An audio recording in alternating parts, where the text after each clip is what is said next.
How to close business account in PayPal. So let's begin the video. Once you log into your PayPal account, you need to click the profile name.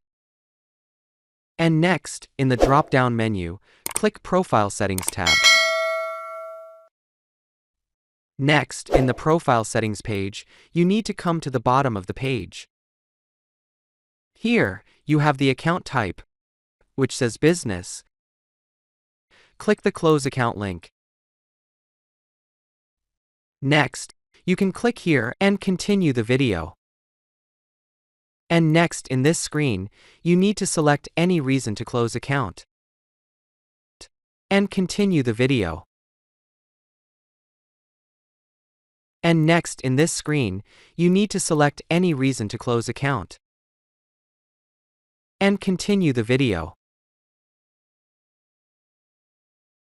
Finally, when you click the Confirm button, the PayPal account will be closed forever. With this, we have come to the end of this video. Please like, comment, and share my video if it was helpful, and do not forget to subscribe to my channel to get updates.